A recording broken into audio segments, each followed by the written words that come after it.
여러분 안녕하셨습니까? 참 오랜만에 말씀을 가지고 오는 것 같습니다. 세상이 코로나로 인하여서 많이 힘든 분들 많이 계실 것 같습니다. 이러할수록 우리가 주님께로 돌아가야 합니다. 이 귀한 시간에 주의 말씀을 연구하고 그리스도의 사랑을 깊이 알아가고 또 체험함으로 하늘에 합당한 주님과 하나 되는 그러한 매일매일의 삶이 여러분과 저의 성품을 주님의 형상으로 꼴지어지는 그러한 저와 여러분 되시기를 소망하면서 오늘은 부모로부터 유전되는 죄된 성향들의 그 힘에 대하여서 저희들이 말씀을 통하여 알아보고자 합니다. 우리가 성경을 통하여 알 수 있듯이 죄의 기원은 현재 6,000년을 채워가고 있습니다. 그래서 오늘은 이 죄에 대한 영향력에 대하여 함께 나누어 보고자 합니다. 우리 한번 생각해 봅시다. 우리의 최초의 조상인 아담과 하와가 선악과를 먹고 죄를 알게 되어 죄인이 되었을 때와 현재 이 세대의 죄의 경량은 얼마나 차이가 있을까요? 답을 미리 말씀드린다면 별 차이가 없다는 것입니다. 왜냐하면 아담의 첫째 아들 가인은 자신의 동생인 아벨을 살인하였기 때문입니다. 그러므로 죄는 경량과 상관없이 하나님과 분리되어 사탄을 선택하였을 때의 결과를 보여주는 것입니다. 즉 선과 분리되고 악을 따랐을 때의 그 결과를 보여주고 있는 것입니다.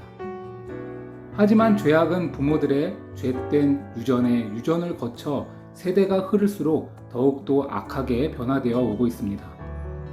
그래서 성경 역사가 증명하듯이 구약의 노아의 세대에 세상에 죄악의 잔이 찼을 때에 홍수를 통하여 하나님께서는 이 세상을 한번 물로 정결케 하였지요. 창세기 6장 5절에서 7절 여호와께서 사람의 죄악이 세상에 관영함과 그 마음의 생각의 모든 계획이 항상 악할 뿐임을 보시고 땅 위에 사람 지으셨음을 한탄하사.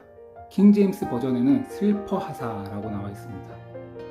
슬퍼하사 마음에 근심하시고 가라사대 나의 창조한 사람을 내가 지면에서 쓸어버리되 사람으로부터 육축과 기는 것과 공중의 새까지 그리하리니 이는 내가 그것을 지었음을 슬퍼함이니라. 그리고 이 죄악의 잔이 또다시 우리 시대에 거의 다 차가고 있습니다. 앞서 물로 정결케 하신 하나님께서는 이후에는 불로 이 세상을 정결케 할 것입니다. 계시록 20장 11절에서 14절에 이 말씀이 나와 있는데요. 죽은 자들이 물론 대소하고 그 보좌 앞에 섰는데 책들이 펴있고 또 다른 책이 펴졌으니 곧 생명책이라. 죽은 자들이 자기 행위를 따라 책들에 기록된 대로 심판을 받으니 각 사람이 자기의 행위대로 심판을 받고 사망과 음부도 불못에 던지우니 이것은 둘째 사망 곧 불못이라. 그러나 하나님은 이러한 악한 인간들까지 사랑하시는 분이십니다. 예수님은 심지어 자신을 십자가에 못 박은 자들을 향하여 용서를 구하신 분이십니다. 에스겔서 18장 23절 나 주 여호와가 말하노라 내가 어찌 악인의 죽는 것을 조금인들 기뻐하랴 그가 돌이켜 그 길에서 떠나서 사는 것을 어찌 기뻐하지 아니하겠느냐. 이러한 사랑의 하나님께서 악인들을 심판하시는 것은 최후의 결단인 것입니다. 예를 든다면 우리 신체 가운데 한쪽 팔이 썩어가고 있다고 생각해 봅시다. 그 사람이 말하기를 난 이 팔 한쪽이 없이는 절대 못 살아 라고 하면서 그 팔을 계속하여 놔둔다면 어떻게 될까요? 결국 온 몸으로 전이 되어서 목숨을 잃게 될 것입니다. 그러므로 슬픈 일이지만 최후의 선택은 그 팔을 잘라내버리는 것입니다. 성경 말씀 가운데도 이와 비슷한 예가 있지요. 마태복음 5장 30절 또한 만일 내 오른손이 너를 실족해 하거든 찍어내 버리라. 내 백체 중 하나가 없어지고 온 몸이 지옥에 던지우지 않는 것이 유익하니라. 그렇다면 다시 돌아가서 우리들의 영혼을 병들어 썩게 하는 죄, 사망의 길로 이끄는 이 죄는 왜 이리도 끈질기게 우리의 인생을 괴롭게 하는 것일까요? 그것은 서두에서 잠시 언급한 것처럼 우리들 조상 대대로 유전적으로 물려받은 죄의 속성 때문입니다. 그래서 오늘날 우리의 죄악은 그 옛적 선조들의 유전을 거듭하여 더욱더 악해진 것입니다. 만족할 줄 모르는 욕구가 유전되어 왔기 때문입니다. 여기 부조와 선지자라고 하는 책에 이러한 내용이 있습니다. 부모들은 양쪽 다 자신들의 지적, 육체적 특징과 성질과 기호를 자녀들에게 유전시킨다. 부모의 부절제의 결과로 때때로 자녀들의 체력과 지적, 도덕적 능력에 결함이 있게 된다. 술을 마시고 담배를 피우는 사람들은 그들의 탐욕스러운 갈망과 격정적인 피와 흥분하기 쉬운 체질을 유전시킬 수 있고 유전시키기도 한다. 흔히 음탕한 자들은 그들의 사악한 욕망과 몸서리 나는 질병까지도 자녀에게 유산으로 전한다. 그리고 자녀들의 유혹을 저항하는 힘이 부모들보다 못할 때에 그 경향은 후세로 갈수록 점점 더 낮아질 것이다. 모든 질병의 원인은 죄된 식생활 때문에 옵니다. 이러한 질병은 세상 과학적 근거로도 3, 4대까지 그 유전이 이어진다고 합니다. 그러나 과학적 근거 이전에 성경을 통하여 하나님께서는 벌써 말씀하셨습니다. 출애굽기 20장 5절에서 6절. 그것들에게 절하지 말며 그것들을 섬기지 말라. 나 여호와 너의 하나님은 질투하는 하나님인즉 나를 미워하는 자의 죄를 갚되 아버지로부터 아들에게로 3, 4대까지 이르게 하거니와 나를 사랑하고 내 계명을 지키는 자에게는 1000대까지 은혜를 베푸니라. 하나님을 떠나서는 우리의 몸과 마음은 건강할 수 없는 것입니다. 여기 또 리뷰 앤 헤럴드라고 하는 매거진에서는 1884년 그 옛날에 이러한 글도 이미 있었습니다. 우리의 조상들은 이 세상을 질병으로 가득 채우게 하는 풍습과 식욕을 우리에게 물려주었다. 타락한 식욕으로 인한 부모들의 죄는 자손 3, 4대에 이르기까지 강력하게 작용한다. 차와 커피와 포도주와 맥주와 청주와 양주를 마시기에 부절제하고 담배와 아편과 기타 마약에 탐닉한 결과로 정신적, 육체적 타락이 심해졌으며 이 타락상은 점점 더해가고 있다. 처음 시작에 말씀드렸던 것과 같이 선하신 그분을 떠나면 악한 것, 즉 죄가 될 수밖에 없기 때문입니다. 성경에서 정의한 죄는 곧 하나님의 계명을 지키지 않는 것이며 죄의 결과는 사망이라는 것입니다. 요한일서 3장 4절. 죄를 짓는 자마다 불법을 행하나니 죄는 불법이라. 죄는 불법이라고 하였습니다. 인간이 지켜야 할 법은 최초 우리 조상인 아담과 하와에게 주셨습니다. 그러나 그들이 그 법을 무시하고 불법의 창시자 사탄을 선택하였기에 죄가 그들의 마음을 지배하게 된 것입니다. 그리고 그 죄의 결과는 사망이라는 것입니다.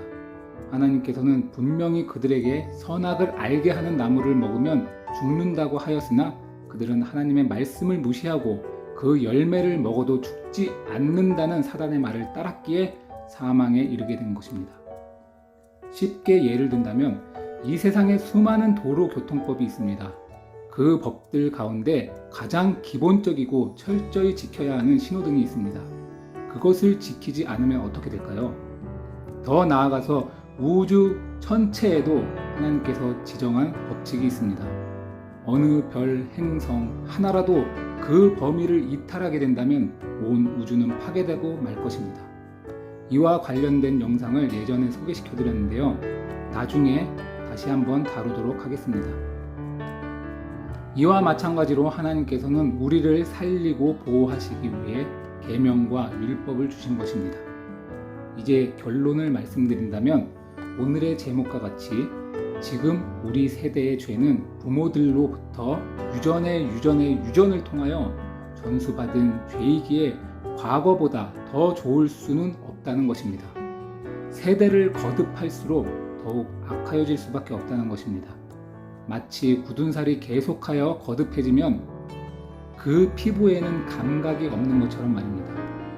그러함에도 이 세대를 지금까지 유지시켜 주시고 계신 이유는 노아 홍수 전 노아를 비롯하여 많은 의로운 사람들이 있었던 것처럼 오늘날에도 하나님을 신실히 믿는 백성들이 있기 때문인 것입니다. 물론 노아 당시 많은 대부분의 의인들은 홍수 이전에 잠들었고 홍수의 심판 때에는 노아와 그의 8 식구만이 남아 있었지만 말입니다. 이제 지금의 세상도 노아 홍수 직전 때와 같이 이 세상에 의인들이 얼마 남지 않은 것 같습니다. 다시 말씀드리자면 마치 팔다리가 썩어가는 가운데 생명을 살리기 위하여 어쩔 수 없이 팔다리를 잘라야 할 때가 왔다는 것입니다. 예수님께서 재림하실 수밖에 없는 시대에 우리는 살고 있는 것입니다. 그러므로 지금은 그 어느 때보다 하나님의 은혜와 예수 그리스도의 믿음을 간절히 구해야 합니다. 죄가 더한 곳에 은혜가 더욱 더 필요하기 때문입니다. 로마서 5장 20절에 이 말씀이 있죠.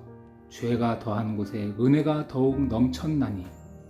그래도 다행인 것은 이 세상에서는 절대 고칠 수 없는 유전을 거듭하여 배양된 죄의 습성들도 예수 그리스도의 복음의 능력을 믿고 의지한다면 치료받을 수 있다는 것입니다. 예레미야서 13장 23절 구스인이 그 피부를 표범이 그 반점을 변할 수 있느뇨 할 수 있을진데 악에 익숙한 너희도 선을 행할 수 있으리라. 그리고 또 아직 희망이 있는 것은 예수님께서 우리들의 죄를 위하여 하늘 지성소에서 중보 사역을 하고 계시기 때문에 아직 은혜 받을 만한 때, 고린도후서 6장 2절의 말씀이죠. 그때라는 것입니다. 하지만 이 중보 사역 또한 얼마 남지 않았습니다. 이것을 기억하고 이제는 죄를 짓는 습관에서 돌아섬으로 매일매일 예수님의 능력으로 승리하시는 저와 여러분이 되시기를 간절히 기도합니다. 감사합니다.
살면서 기뻐해